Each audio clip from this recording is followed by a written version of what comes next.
Hello everyone, welcome back to my YouTube channel. कैसे हैं आप सभी? आई होप कि आप सब बहुत ही अच्छे होंगे। तो आज है सोमवार और सुबह के 7 बज रहे हैं और उठते ही आज मैंने झाड़ू पोछा वगैरह कुछ भी नहीं किया है। सीधे उठते ही मैंने ये वाली अलमीरा की डीप क्लीनिंग करने की सोची, क्योंकि मैं काफ़ी लंबे टाइम से सोच रही थी कि यहाँ पे बहुत ही ज़्यादा गंदा लग रहा था। तो मैंने बहुत ही टाइम से सोचा कि ये सारा धूल वगैरह और फ़ोटो फ्रेम पे जितनी भी गंदगी वगैरह लगी है सबको मैं क्लीन करूँगी।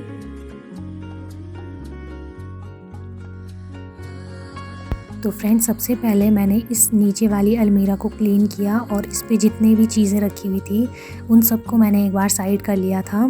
जैसे कि सबसे नीचे मेरे बच्चों की ये बुक्स वगैरह रखी रहती हैं, तो मैंने उनको हटा लिया था। और बीच के जो ये सेक्शन है बीच वाला, इस पर ज़्यादातर जो डेकोरेटिव आइटम्स होते हैं उस तरीके के कुछ बना के रखे हुए हैं हमने।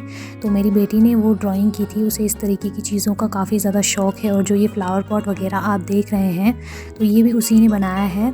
तो ये देखिए जो मेरे हाथ पे हैं ये सारी चीज़ें उसने कढ़ाई करके मतलब बनाते हैं जो उस तरीके से कुछ बनाए हैं ये सारे। तो इसमें ये देखिए ताजमहल की पिक्चर है और ये पैरट की पिक्चर है। तो इस तरीके की कुछ चीज़ें उसने बना के रखी हैं, तो इनको मैं यहीं पर डेकोरेट करके रख लेती हूँ। तो मैं वैसे ही इनको क्लीन कर रही थी और वैसे ही इनको सेट करते हुए जा रही थी। तो फटाफट से मैंने बीच की अलमीरा को तो मैंने क्लीन करके रख लिया था। अब बारी आती है नीचे की साइड की। तो नीचे की साइड भी मैंने वही बुक्स वगैरह को सही तरीके से रख लिया, क्योंकि आप सभी जानते हैं कि जिस घर में बच्चे होते हैं तो उस घर में सारी चीज़ें इधर की उधर फैल ही जाती हैं। तो ये देखिए फाइनली मैंने ये सब कुछ क्लीन कर लिया था। तो नीचे की साइड आप देखोगे फ़र्श पे कितना सारा कूड़ा जमा हो गया था। तो यही होता है जब हम पूरी डीप क्लीनिंग करते हैं और जब पूरा साफ़ सफाई होता है तो काफ़ी सारी फालतू की चीज़ें पड़ी रहती हैं जिनको कि हम उनकी जगह से हटा नहीं पाते, लेकिन ये सब चीज़ें एक ही दिन हो पाती हैं। तो इसलिए मैं कोशिश करती हूँ कि मैं हफ्ते में एक बार ही लेकिन डीप क्लीनिंग तो ज़रूर करूँ, क्योंकि अगर मैं डीप क्लीनिंग नहीं करूँगी तो फिर सारा का सारा सामान इधर का उधर फैला रहता है और काफ़ी सारी फालतू की चीज़ें होती हैं जिन्हें अंदर नहीं होना चाहिए लेकिन फिर भी वो पड़ी रहती हैं। तो इसलिए हफ्ते में एक बार तो मैं ज़रूर ये कोशिश करती हूँ कि मैं अपने घर को पूरा डीप क्लीन करूँ, चाहे मैं आधे आधे सेक्शन करके ही करूँ लेकिन करूँगी ज़रूर। तो बस इसी तरीके से मैंने झाड़ू लगाया।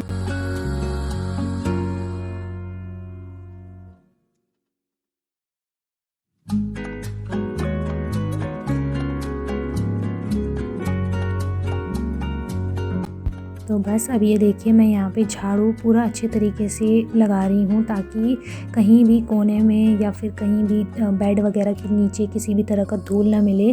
क्योंकि जब डीप क्लीनिंग करते हैं तो उस टाइम पे काफ़ी ज़्यादा धूल उड़ जाता है और धूल पूरे के पूरे कमरे में फैल जाता है। और वही हुआ था मेरे साथ भी, क्योंकि इस टाइम पे भी ना काफ़ी ज़्यादा धूल फैल रहा था और मुझे लग रहा था कि मैं फटाफट से इसको क्लीन नहीं करूँगी तो ये पैरों पे ही अंदर बाहर करते करते पूरे पैरों पे ही चला जाएगा, तो और ज़्यादा फैल जाएगा पूरे रूम में।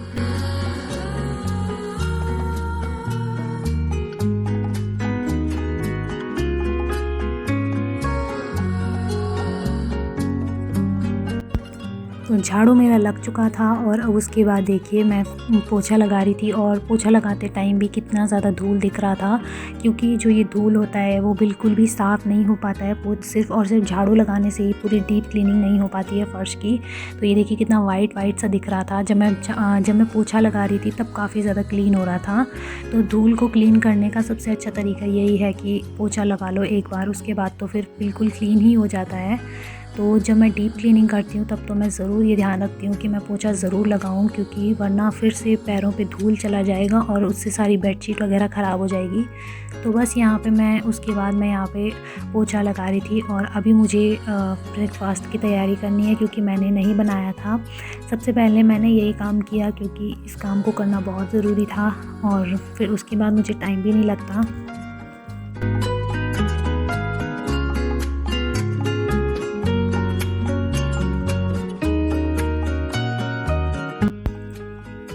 तो बस क्लीनिंग का काम जो था वो कंप्लीट हो चुका था इस रूम में भी, और मेरा जो दूसरा रूम है मैंने उसमें भी अच्छे से क्लीनिंग कर ली थी। झाड़ू तो मैंने उस रूम में पहले ही लगा लिया था, लेकिन बस पोछा लगाना रह गया था, क्योंकि मैंने सोचा था कि जब मैं जो बाहर की अलमीरा है उसकी अच्छे से क्लीनिंग करूँगी तो उसमें से काफ़ी सारा धूल उड़ करके चला जाएगा अंदर। तो इसलिए मुझे बिल्कुल अच्छा नहीं लग रहा था कि अगर मैं पहले ही इस रूम में पोछा कर दूँगी तो फिर उस रूम का जो धूल है वो मेरे दूसरे वाले रूम में आ जाएगा और मेरी मेहनत पे पानी फिर जाएगा। तो मैंने इसलिए वहाँ पे सिर्फ झाड़ू लगा के छोड़ दिया था, ताकि जब पोछा लगाने की बारी आएगी तो मैं दोनों रूम में एक साथ ही पोछा लगा लूँगी। तो देखिए यहाँ पे मैंने ये पूरे अच्छे तरीके से क्लीनिंग करने के बाद सब्ज़ी काट ली थी, और ये मैंने आज मटर छिल के रख दिए हैं। और उसके बाद मैं आलू काटने लगी थी, प्याज और टमाटर। तो मैं आज आलू मटर की सिंपल सब्ज़ी बनाऊँगी, सूखी सब्ज़ी, जो कि बहुत ही अच्छी लगती है, टेस्टी होती है खाने में। तो सिंपल तरीके से देखिए मैंने यहाँ पे सबसे पहले कढ़ाई में सरसों का तेल डाल दिया है थोड़ा सा। और मैं ज़्यादा तेल वाली सब्ज़ी बिल्कुल भी अच्छा नहीं मानती, क्योंकि मैं इतनी तेल वाली सब्ज़ी नहीं बनाती हूँ, तो ज़्यादा तेल अच्छा नहीं होता। तो उसके बाद देखिए मैंने सबसे पहले यहाँ पे मटर को जो है तेल में भून लिया था, और क्योंकि मटर जो होते हैं वो काफ़ी ज़्यादा चटकते हैं तो ऊपर उछलने का उनका डर होता है, तो मैंने वहाँ पे ढक करके और फिर उसके बाद इन मटरों को तल लिया था थोड़ा सा तेल में, क्योंकि तलने से जो ये मटर होते हैं वो काफ़ी ज़्यादा क्रिस्पी भी हो जाते हैं और पक भी जाते हैं। वरना आलू और मटर की सब्ज़ी में आलू जल्दी पक जाते हैं और जो ये मटर होते हैं वो कच्चे ही रह जाते हैं। तो देखिए मैंने यहाँ पे तेल कम कर लिया था, जो कि मैंने मटर को तलने के लिए निकाला था उसमें से।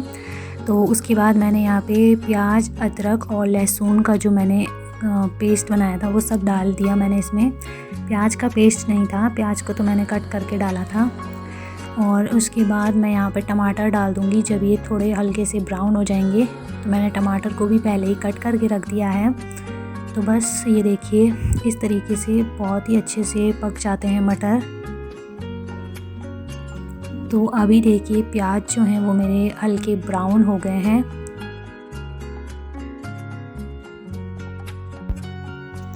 तो बस अब मैं इसमें टमाटर ऐड कर दूंगी, और टमाटर डालने के बाद वही सिंपल मेरे मिक्स मसाले जो हैं उनमें सभी चीज़ें मिक्स हैं। उसमें हल्दी और लाल मिर्च और धनिया, गरम मसाला, जितना भी जो भी मसाले होते हैं वो सभी मिक्स हैं। तो उन सभी को, और यहाँ पे मैं थोड़ा सा नमक डाल रही हूँ, और फिर उसके बाद मैं जो मिक्स मसाले हैं उनको डाल दूँगी।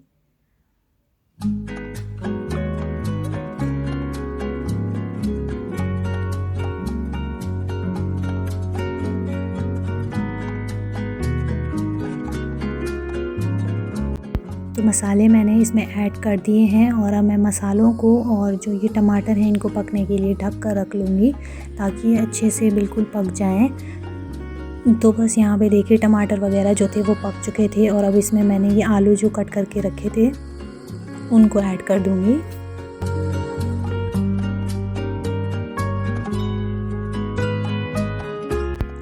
और आलू को मैं ऐड कर चुकी हूँ, और उसके बाद मैंने जो ये तल के अलग रखे हुए थे ये मटर, तो इनको भी मैंने इसमें मिक्स कर दिया है। तो बस अब मैं इस सब्ज़ी को थोड़ा पकने के लिए छोड़ दूँगी, और जैसे ही सब्ज़ी पक जाएगी उतनी देर में मैं फटाफट से आटा वगैरह गूँध करके और रोटी की तैयारी करूँगी।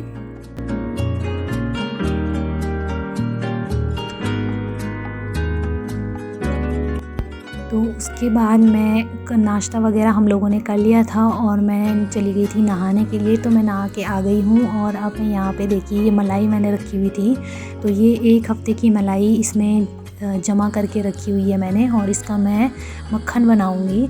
तो मैंने यहाँ पे हल्का सा गुनगुना पानी किया, और देखिए इसमें काफ़ी सारा मक्खन लग गया है, जो कि खाने में अगर हम इसे ऐसे ही भी खाएं तो बहुत ज़्यादा टेस्टी होता है और काफ़ी अच्छा भी होता है। घर का ताज़ा मक्खन है, तो घर का जो मक्खन होता है वो काफ़ी ज़्यादा टेस्टी और हेल्दी होता है। लेकिन हम इस मक्खन को मतलब हम ऐसे ही नहीं खाते, हम इसका घी बनाएंगे तो हमेशा हम ऐसे ही घी बना के खाते हैं। मैंने इससे पहले भी आपको दिखाया था कि किस तरीके से मैंने मलाई से जो है वो काफ़ी सारा मैंने घी तैयार किया है, और पिछली बार का घी जो है वो मैंने एक डब्बे में स्टोर करके रख दिया था, और ये वाला घी भी मैं उसी में मिक्स कर दूँगी। तो अभी देखिए ये मैंने गैस पे रख लिया है मक्खन, और जैसे जैसे मक्खन गलता जाएगा घी बनता जाएगा, तो बहुत ही टेस्टी होता है। अगर हम घर पे घी बनाते हैं तो उसमें एक दिल को सुकून मिला रहता है कि काफ़ी एक तो प्योर घी होगा, शुद्ध होगा, कोई मिलावटी नहीं होगा। क्योंकि मार्केट से अगर हम घी लेने जाते हैं तो हमें खुद भी पता नहीं होता कि कितना सारा मिलावटी है और इसमें पता नहीं क्या क्या चीज़ें मिली हुई हैं, तो जो कि खुद भी खाना सही नहीं है और अपने घर में अपने बच्चों को या अपनी फैमिली को खिलाना भी बिल्कुल सही नहीं होता है।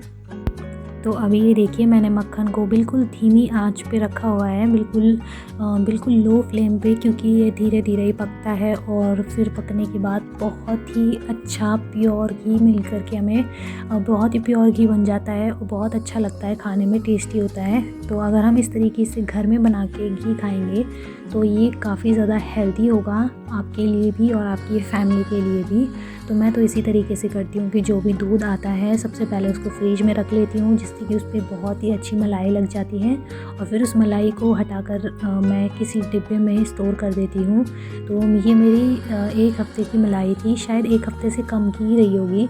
तो ये बनने के लिए हो गई थी, तो मैंने सोचा कि मैं आज इसको बना लेती हूँ, क्योंकि टाइम तो वैसे भी मुझे कभी नहीं लगता, लेकिन टाइम निकालना पड़ता है हर एक चीज़ के लिए। तो ये देखिए यहाँ पे बिल्कुल रेडी हो चुका है ये घी, और देखिए कितना ज़्यादा प्योर और ताज़ा घी है, बिना किसी मिलावट के एकदम शुद्ध घी। तो फ्रेंड्स यहीं पे मैं अपनी वीडियो को एंड करती हूँ। आई होप कि आपको आज का ये व्लॉग पसंद आया हो। अगर आपको अच्छा लगे तो ज़रूर मेरे चैनल को सब्सक्राइब करें, वीडियो को लाइक करें। मिलते हैं नेक्स्ट वीडियो में, तब तक के लिए बाय बाय, टेक केयर।